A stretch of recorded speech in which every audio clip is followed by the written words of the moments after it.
Let's mike news rap. Let's mike news rap में अब सुनते हैं दिन भर की अहम खबरें सिर्फ 10 मिनट में। सबसे पहले हेडलाइंस। असम चुनाव के लिए कांग्रेस का घोषणा पत्र जारी। 25 लाख तक मुफ्त इलाज, महिलाओं को आसान कर्ज।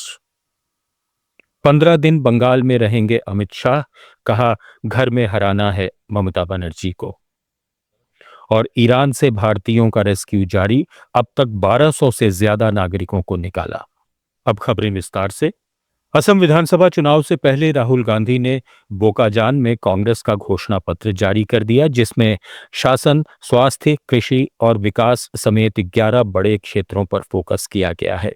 कांग्रेस ने 5 गारंटी के तहत महिलाओं को 50,000 रुपए तक कर्ज, वरिष्ठ नागरिकों को पेंशन और 25 लाख रुपए तक मुफ्त इलाज का वादा किया है।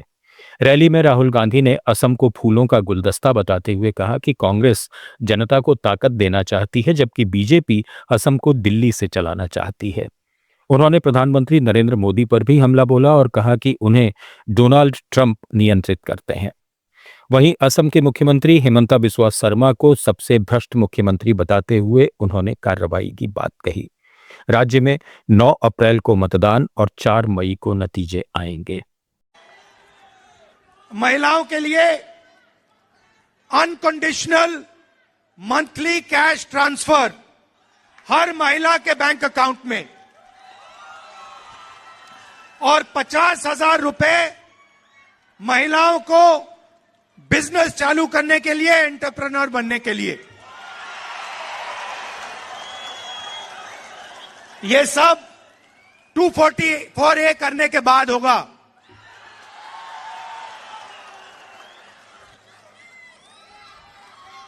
दूसरी बात, और ये दूसरी बात, ये मेरी पर्सनल गारंटी है। Justice for Zubeen Garg in 100 days. नया हेल्थ इंश्योरेंस स्कीम ला रहे हैं। ये स्कीम हर परिवार को, सुनिए, ये स्कीम हर परिवार को गारंटी करके 25 लाख रुपए हेल्थ इंश्योरेंस देगा। 25 लाख। असम में ही राहुल गांधी ने सीएपीएफ मुद्दे पर सरकार पर गंभीर आरोप लगाते हुए कहा कि देश की किसी भी पैरामिलिट्री फोर्स का नेतृत्व अब तक उसी फोर्स से ऊपर उठे अधिकारी को नहीं दिया गया, बल्कि बाहर से नेतृत्व थोप दिया जाता है, जो जवानों के मनोबल के खिलाफ है। इस मुद्दे का विपक्ष लगातार विरोध करता रहा है और सुप्रीम कोर्ट भी इस पर आपत्ति जता चुका है, लेकिन सरकार उसकी बात को नजरअंदाज कर रही है। राहुल गांधी ने कहा कि कांग्रेस पैरामिलिट्री फोर्स के साथ खड़ी है और सत्ता में आने पर उन्हें न्याय दिलाया जाएगा। That no paramilitary force in India has been led by an officer who has risen up the ranks of the paramilitary forces.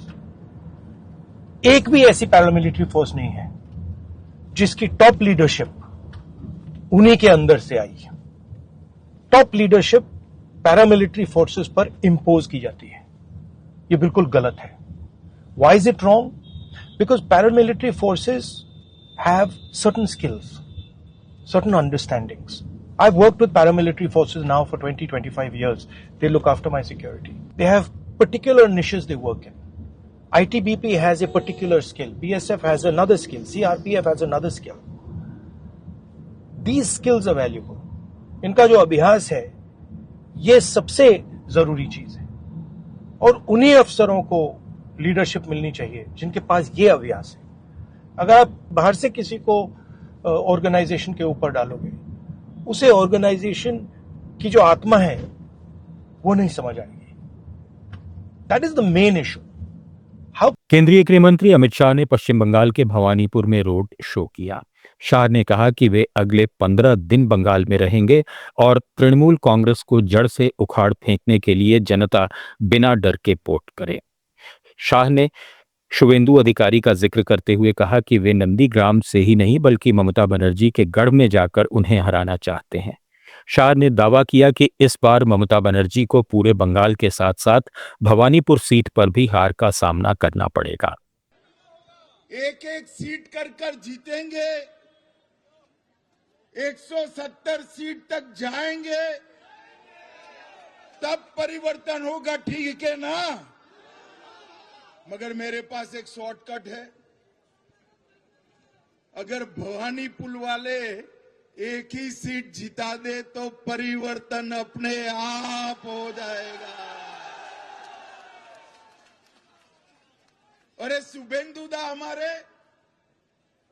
Nandigram से लड़ना चाहते थे। मैंने शुभेंदुदा को कहा था कि सिर्फ नंदीग्राम नहीं, ममता के घर में जाकर उसको हराना। इस दौरान ममता बनर्जी के कालीघाट स्थित घर के पास टीएमसी कार्यकर्ताओं ने काले झंडे दिखाए और अमित शाह गो बैक के नारे लगाए। इसके बाद बीजेपी और टीएमसी समर्थकों के बीच झड़प हो गई और पुलिस को हालात काबू करने के लिए बैरिकेडिंग करनी पड़ी। पश्चिम बंगाल की मुख्यमंत्री ममता बनर्जी ने एक जनसभा को संबोधित करते हुए मालदा की ताजा घटना पर निशाना साधा।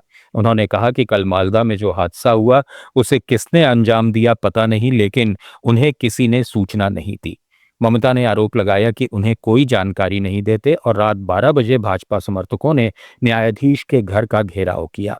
उन्होंने चेतावनी दी कि मुर्शिदाबाद, मालदा और उत्तर दिनाजपुर में भाजपा अपना गेम प्लान चला रही है। भवानीपुर में भी कई लोगों के नाम वोटर लिस्ट से काटे गए हैं। ममता ने कार्यकर्ताओं को सतर्क रहने को कहा।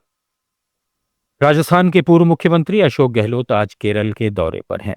उन्होंने तिरुवनंतपुरम में वरिष्ठ कांग्रेस नेता और पूर्व मुख्यमंत्री ए.के. एंटनी से उनके निवास पर मुलाकात की।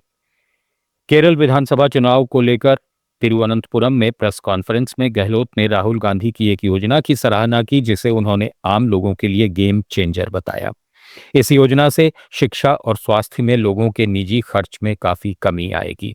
गहलोत ने याद दिलाया कि राजस्थान में उन्होंने फ्री दवाइयां, फ्री जांच, डायलिसिस और राइट टू हेल्थ एक्ट के जरिए 25 लाख रुपए तक का कैशलेस इलाज सुनिश्चित किया था, जिसका आम लोगों पर सकारात्मक असर पड़ा। प्रधानमंत्री नरेंद्र मोदी ने कर्मयोगी साधना सप्ताह के दौरान वर्चुअली देश को संबोधित किया। अपने भाषण में उन्होंने कहा कि 21वीं सदी में दुनिया तेजी से बदल रही है और भारत भी उसी गति से आगे बढ़ रहा है। ऐसे में सरकारी कामकाज को भी समय के साथ अपडेट करना बेहद जरूरी है।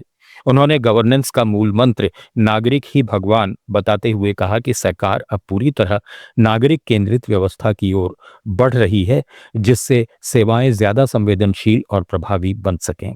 8 अप्रैल तक मनाए जा रहे इस सप्ताह में अधिकारियों और कर्मचारियों को ट्रेनिंग देकर उनकी कार्यशैली में सुधार और जनता के प्रति जवाबदेही बढ़ाने पर जोर दिया जा रहा है। आम आदमी पार्टी ने राघव चड्ढा को राज्यसभा के उपनेता पद से हटा दिया है। उनकी जगह अब अशोक मित्तल को नई जिम्मेदारी दी गई है। पार्टी ने इस बदलाव की जानकारी राज्यसभा सचिवालय को पत्र लिखकर दी है और स्पष्ट किया है कि अब सदन में पार्टी की ओर से बोलने का समय राघव चड्ढा को नहीं दिया जाए। राघव चड्ढा 2022 से पंजाब से राज्यसभा सांसद हैं और उनका कार्यकाल 2028 तक है। हालांकि पार्टी ने इस फैसले के पीछे कोई आधिकारिक वजह नहीं बताई है, लेकिन लंबे समय से उनकी पार्टी से दूरी को इसकी बड़ी वजह माना जा रहा है। गौरतलब है कि अरविंद केजरीवाल को दिल्ली शराब नीति मामले में राहत मिलने पर भी राघव चड्ढा की ओर से कोई बयान नहीं आया था। वहीं नए उपनेता बने अशोक मित्तल जालंधर के रहने वाले हैं और लवली प्रोफेशनल यूनिवर्सिटी के फाउंडर भी हैं। ईरान और अमेरिका के बीच जारी तनाव के बीच भारत ने अपने नागरिकों को सुरक्षित निकालने का बड़ा अभियान चलाया है। विदेश मंत्रालय के मुताबिक अब तक ईरान से 1200 से ज्यादा भारतीयों को सुरक्षित बाहर निकाला जा चुका है, जिनमें 845 छात्र शामिल हैं। विदेश मंत्रालय के प्रवक्ता रणधीर जायसवाल ने बताया कि ये रेस्क्यू ऑपरेशन आर्मेनिया और अजरबैजान के रास्ते किया जा रहा है। अब तक 996 भारतीय आर्मेनिया और 204 अजरबैजान पहुंच चुके हैं, जहां भारतीय दूतावास और स्थानीय प्रशासन उनकी मदद कर रहे हैं। सरकार का कहना है कि सभी नागरिकों की सुरक्षित वापसी सुनिश्चित करने के लिए जमीनी स्तर पर लगातार समन्वय किया जा रहा है और रास्ते में रहने, खाने और अन्य जरूरी सुविधाओं का भी पूरा इंतजाम किया गया है। न्यूज रैप में फिलहाल इतना ही। जुड़े रहिए लेट्स माइक के साथ। आप सुन रहे थे let's mind more than radio. Follow कीजिए हमें हमारे सोशल मीडिया प्लेटफॉर्म्स पर।